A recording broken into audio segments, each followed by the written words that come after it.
Hi, I'm Tanya. So today we're going to start our stretching down on the floor. So go ahead and lie down on your back. You're going to keep your knees bent. And we're going to start with our arm raises back overhead. So your knees are in line with those bones in the front of your hips and your feet pointed straight ahead. As you rest on the floor, feel that your shoulders open up and that you're broad across the collarbones. Lengthen your neck and allow your rib cage to settle back down into your body. Take an inhale here on the floor, and then as we take our arms back overhead, you're going to exhale. And inhale, bring them back up to the ceiling. When we exhale, when we take our arms back by our ears, it helps prevent our back from arching, and it also helps prevent raising our shoulders up to our ears as we reach back. I don't want you to feel like you're trying to press your spine into the floor or anything, but I do want you to feel that you're keeping your ribs together. And what I want you to avoid is that when you get to the top range of motion of your shoulders, that you don't just keep moving by arching your back up to the ceiling. So you want to feel where your range of motion is with your shoulders, being able to keep your ribs together, your spine in its neutral position, and your elbows straight. And if this is as far as you can go and you don't reach the floor, that's fine. Exhale as you go back. That helps to close the ribs down. That helps support the spine, keep it from arching. Inhale when you come up. Exhale as you go back, helps to keep the shoulders, the collarbones down. Inhale as you come up. Keep your arms straight, because that's another way that the body will try to compensate for a lack of range in the shoulders, is that as you go back and you reach your end range of motion, you'll just bend from the elbows and then come back up. So just go to where your body can go. And with each exhalation and repetition, we're getting that shoulder joint warmed up. Hopefully we're finding more slip and glide between the tissues of the upper body, the shoulders, the back, the chest. We're opening up through the front of the body as we stretch that long, activating the back of the body. Keep the shoulders pulled down.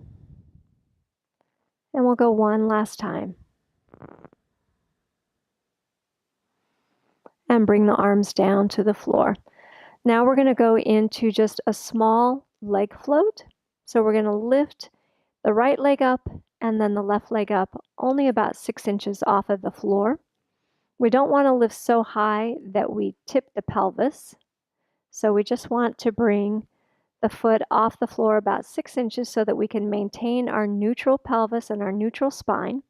There will be a small arch in your low back in this position, and that's fine. I don't want you to feel like you're going to try to press your low back into the floor. So here we're working with a really light load, moving the legs while we keep the pelvis and the spine in their neutral position. So this is really a core stabilizing exercise.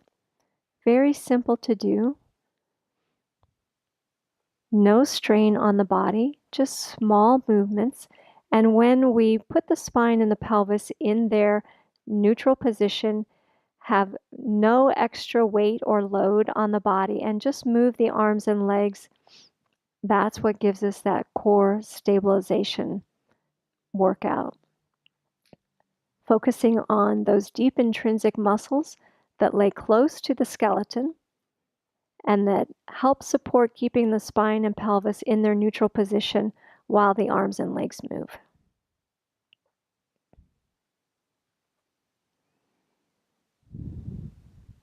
And let's finish up with one more on each leg. Right leg and left leg. Okay, now you're going to draw the soles of your feet together and bring your heels up close to your body and just let the knees and the legs open out into what we call a frog position. This is going to tip the pelvis forward a little bit more into a bit more of what we call an anterior tilt, where the top of the pelvis is tipping forward, creating a little bit larger arch in the low back, and that's fine. We're getting a deep stretch now here in the short adductors. These are the muscles that run from the pubic bone down the top of the upper thigh. So the focus is really more on those shorter muscles that are here, the shorter adductors. And we're just going to stay in this position and take several relaxing breaths, just allowing gravity to drop the knees towards the floor, allowing that arch to be in our back, getting that nice gentle stretch without any extra tension on the inner thighs.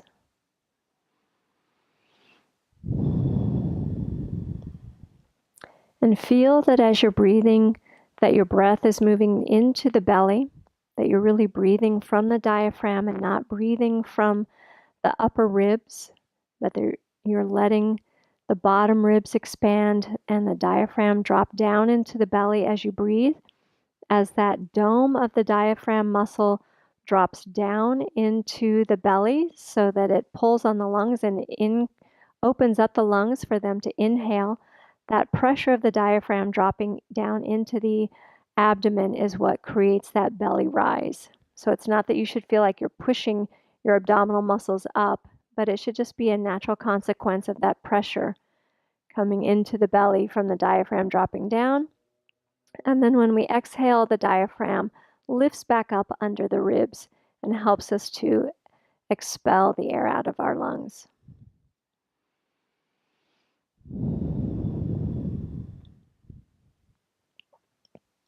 Okay, now bring the legs back together, feet resting on the floor. And we're going to separate the feet kind of wide, a little bit wider than your hips, so that we can now drop the knees side to side, and that outside leg is going to drop down into the center, and then when we come back, there's room for the other leg to drop. My microphone pack is kind of under my hip on this side, so a little hard for me to completely roll over.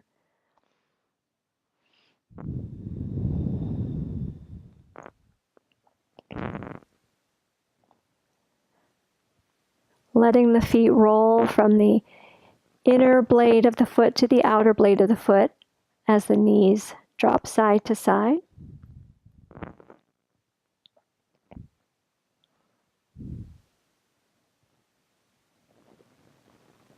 And then come back to center. Now, if you have a large wall space like what I have here in your home, then we're going to do the straddle stretch on the wall. If you don't have a large wall space where you can spread your legs wide, you can just come to a seated position and come to a straddle here. And you can reach forward, and you can even go then side to side as we're stretching on the wall. But if you do have a large wall space, you want to come and sit right up against your wall so that as you roll onto your back, your tailbone is as close to the wall as you can get, and you're going to let your legs open in a straddle.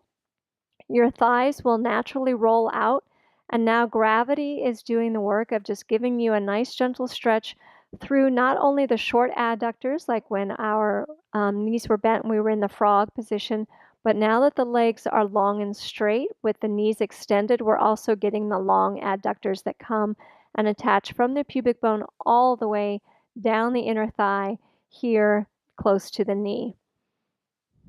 So again, we'll stay here and just take a few breaths.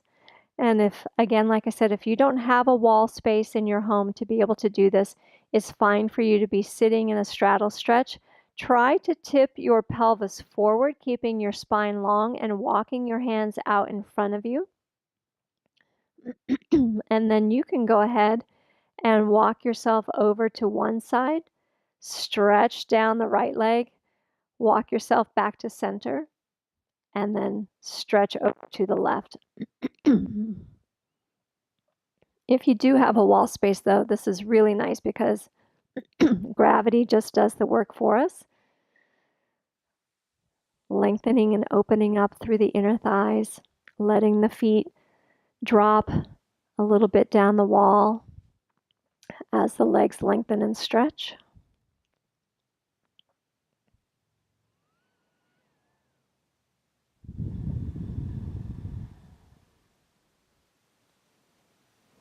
I'm going to take about 3 more deep, easy breaths, not forcing anything.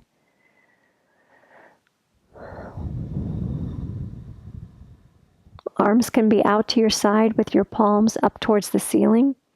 This allows the scapula to fold back in to the body.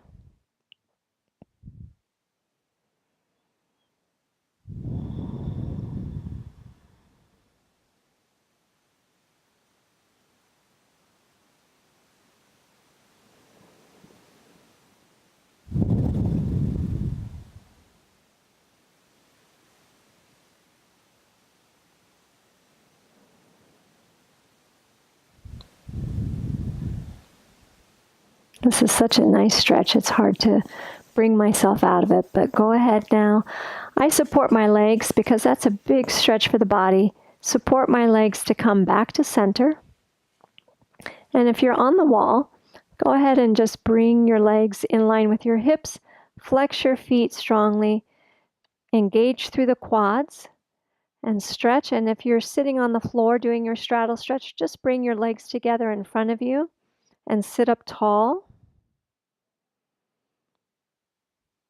And now I'm going to come and join you with my little microphone pack. All right. So now we're going to come back to lying down on our backs on our mat with our knees bent.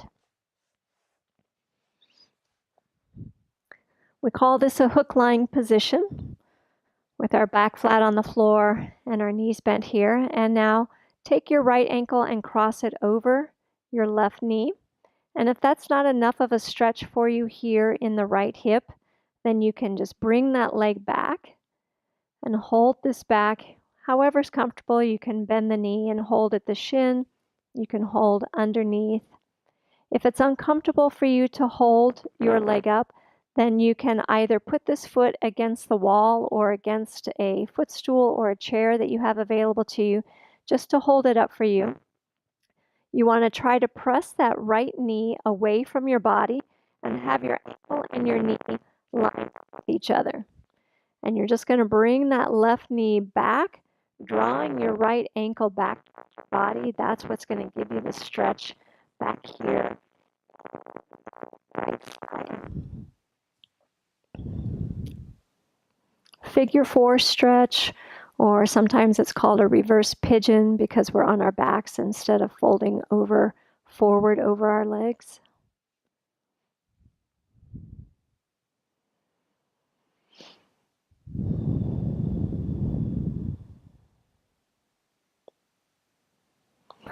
Always just want to breathe easy into your stretches. Never feel like you're forcing your body into a stretch. Letting the breath take you deeper. And if ever a stretch is becoming uncomfortable, always take yourself out when you need to. Okay, so now if it's available to you, you can let that leg go down onto the floor and you can keep holding that right leg in your arms, in your hands, sort of cradling that leg and allowing that left leg to stretch out long and allowing that hip flexor in the front of your left leg to stretch. Again, I'm trying to press my right knee away from my body as I'm trying to pull my left ankle towards my body. And I'm keeping my ankle and my knee on the same plane. Okay, and now let's switch sides. I'm going to cross my left ankle over my right knee and bring my right knee back towards me. And I'm feeling the stretch right here through the glute and in the hip.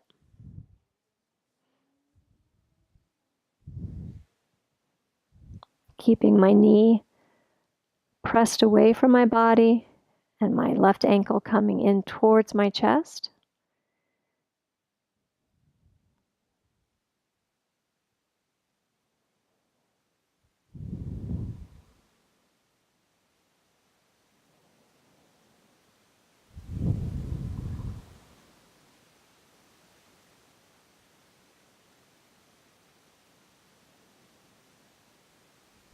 And now I'm going to cradle my left leg in my arms as I allow my right leg to stretch out long. I can press press my knee away as I pull back with my other hand on my ankle. Trying to keep the upper body relaxed. Make sure you don't bring tension into your shoulders or neck or chest. And now hug both of your knees back into your body and then rest your feet back on the floor. Okay, now we're going to go into a hip crossover. So you're going to cross your right ankle over your left knee, and we're going to allow the foot and ankle to cross over the body so that my right foot now is resting on the floor, my left outer thigh is resting on the floor, and then I'm going to press my knee, my right knee, up towards the ceiling, and my arms are coming out in line with my shoulders with palms down. Where you feel the stretch in your body can always vary depending on where you're tight. I'm feeling this stretch actually on my left side, in my low back, right where my hip kind of connects into my low back. That's one of the places where I always feel this stretch on this side. I don't feel it the same on my other side. But then I'm also getting a bit of a stretch here in the front of my right hip. I can feel it a little bit in my low back on my right side. But where you feel it will depend on where you're tight in your body. Again, allow your breath to take you into the release.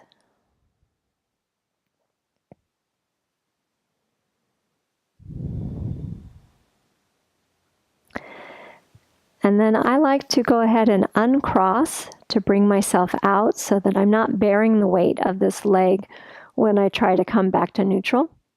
Then cross your left, keeping your ankle crossed at your knee. Let your left hip roll off of the floor as you step your left foot down onto the floor, allowing the outside of your right leg to rest on the floor. And then the left knee is going to press up towards the ceiling so that you open the front of the left hip. Shoulders are down and arms are out in line with your shoulders or out to the sides of the body.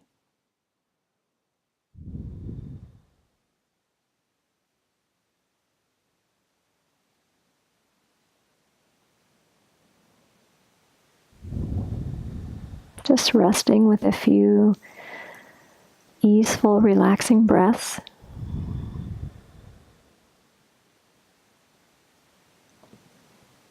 You always want to give the body time to release into the stretch. We're not rushing it or forcing it. I'm going to uncross my ankle from my knee to come back to center. And now I'm going to cross my left ankle over my right knee again, and this time we're going to drop in the opposite direction so that the inside of my right thigh is now coming down to the floor, and my left ankle is now resting on the outside of my right knee. And I'm getting a stretch through the outside of the hip of my right side. Also feeling a little bit of stretch for me on the inside of my right thigh. And the weight of my foot on the outside of my knee is giving me a little bit of traction down my right leg, helping me to stretch my right hip.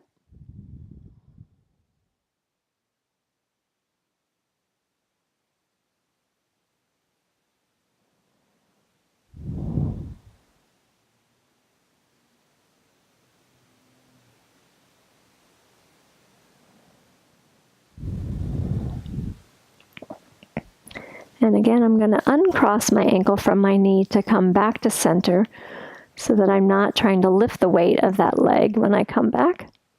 Crossing my right ankle over my left leg. You can step your foot out from center a little bit if that helps give you that space to be able to drop the leg over.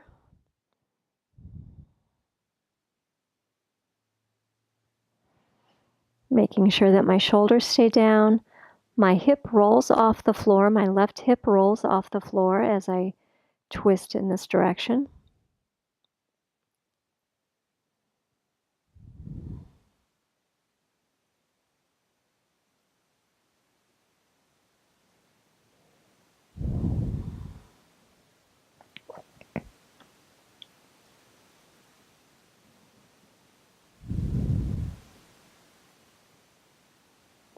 And now I'm going to uncross my right ankle from my knee so I can come back to center. And I'm going to hug my right knee into my chest and allow the left leg to go long and straight on the floor. And then switch sides. Hug your left knee in, lengthen out your right.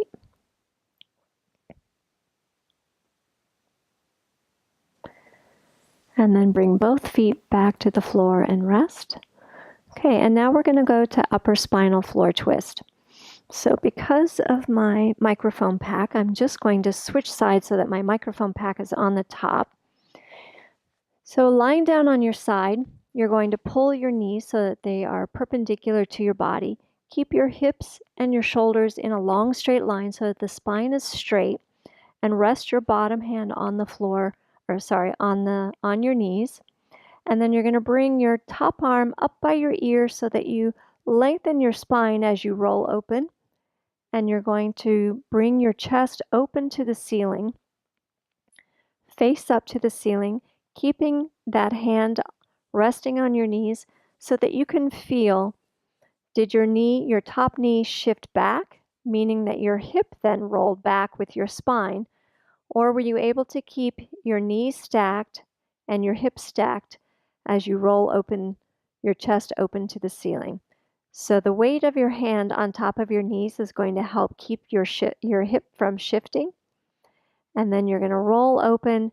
Your arm is out in line with your chest. So if your range of motion is smaller and you can't get the shoulders open to the ceiling, your arm is going to be up higher by your ear. If you have a little bit more range of motion in your spine and you can get more rotation, your arm is going to be out more in line with your shoulder. This is a really great stretch for the diaphragm, for all of these abdominal muscles as we come into that rotation.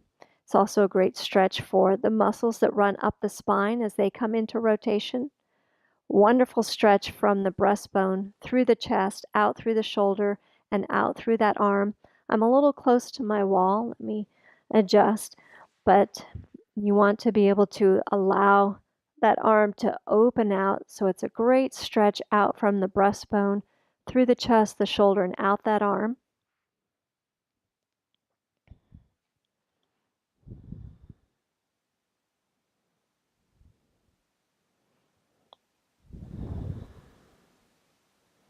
Each time you breathe and that diaphragm moves while it's in this rotated position, it's a wonderful stretch for it.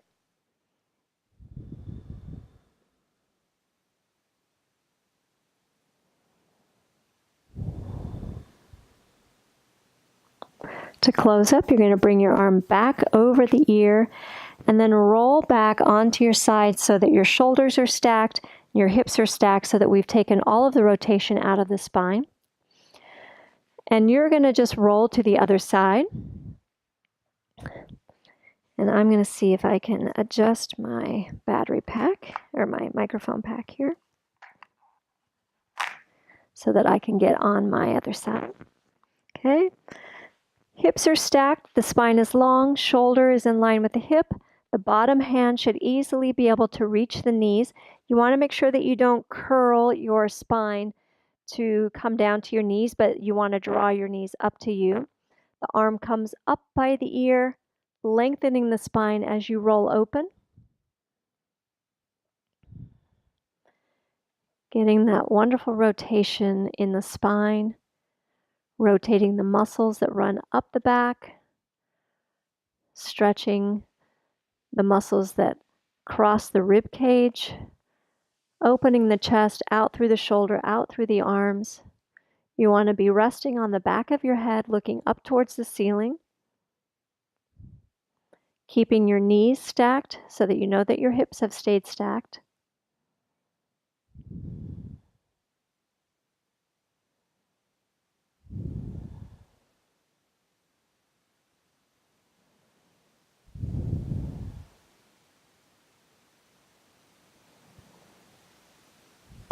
You can stay in this position for anywhere from 1 to 2 minutes. I like to stay in this stretch as long as I feel like I'm getting movement.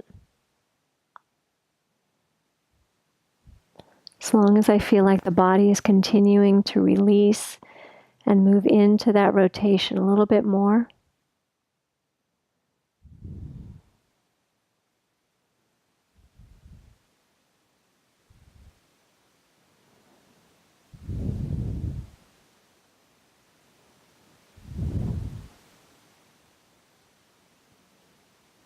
Okay, I'm going to bring my arm by my ear, close up that rotation, stacking my shoulders, stacking my hips. And then after we've been in that big twist, that big stretch, we want to come back to a neutral position. So go ahead and rest on your back in that hook lying position again. Feel your hips settle, feel your shoulders settle. Palms can turn face up.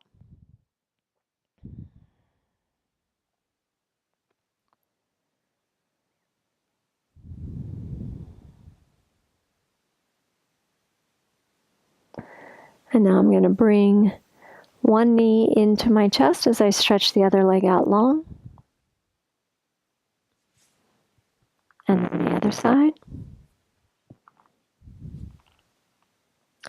Okay, and now we're going to go into a hamstring stretch.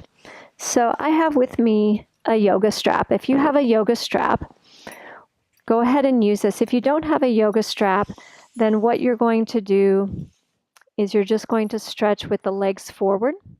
Your feet will be flexed, and you're going to place one hand on the back of your head, and you're going to stretch and just hold this way, and you can eventually switch. But if you have a yoga strap, this allows you to be in a relaxed position to do this, where gravity is going to do the work for us. So go ahead and create a long loop in your yoga strap. It's going to depend on how flexible you are, because what you're going to do is rest your head in one end of your strap and your foot in the other end of your strap. And you want to make sure that the buckle is not on your head. And you're going to put the strap behind your head. And I'm going to actually cinch mine up a bit. But again, the length of your loop depends on your flexibility. And you're just going to rest your head in the strap. You want your leg to be straight, and the other leg is in line with your hip and it's relaxed.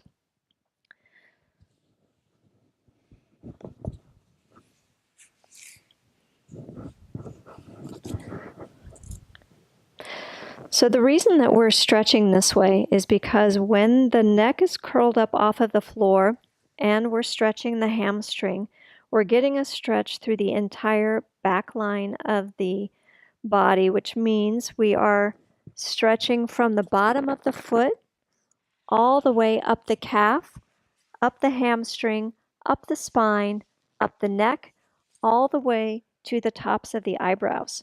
So we have a line of connective tissue of fascia that runs from the bottom of the foot all the way up each side of the body, up the back, up the neck, and attaches right over the tops of the eyebrows. It's called the superficial back line. And so this puts us in a nice, relaxed position where, again, like I said, gravity is doing all the work for us. The strap is holding us, and we can just release into that stretch, and we are stretching that entire back line. If you don't have a yoga strap, and you can try using just a regular belt if your flexibility allows you to come in that close, because a regular belt that we use for our jeans isn't as long, of course, as a yoga strap. This is an 8-foot long yoga strap. And now while you're in your stretch, rotate the thigh in and out. And you want that to be coming from the thigh bone. We have different muscles that make up the hamstring. And so we want to get slip and glide in between those hamstring muscles. So as we rotate in and out, we bring that stretch more deeply into one set of those muscles and then the other set. and then those muscles have to slip and glide over each other. So that brings separation into the muscles, a little bit more focus on one group than the other. Bring it back to center. Just rest here. Make sure that your head is comfortable in this position.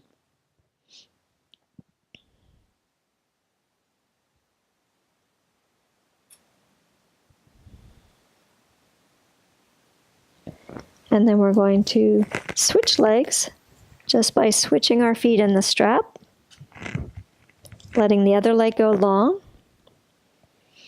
Now, if you're more flexible on one side than you are on the other, you might have to adjust your strap and allow that other leg to go long and straight on the floor as much as you can, because then that's going to give a stretch through the front of that extended leg that's long on the floor.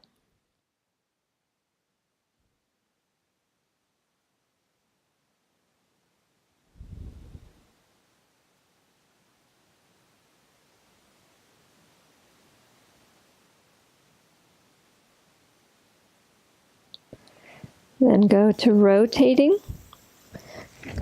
Rotating your your thigh in and out. And again, if you don't have a, the microphone has gotten twisted. If you don't have a yoga strap and you're doing this on the floor, you're just going to have your hand over the back of your head. If you can reach your foot, you're just going to be stretching through there. And then you can just roll that thigh in and out.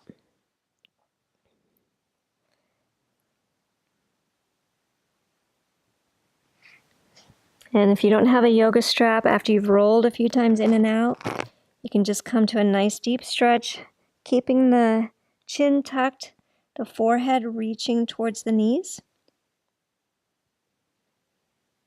And if you're in a yoga strap, you can come out and go ahead and come up out of your stretch. And I hope that you feel a little bit more lengthened, a little bit more relaxed, and that you enjoy the rest of your day. Thanks for joining us.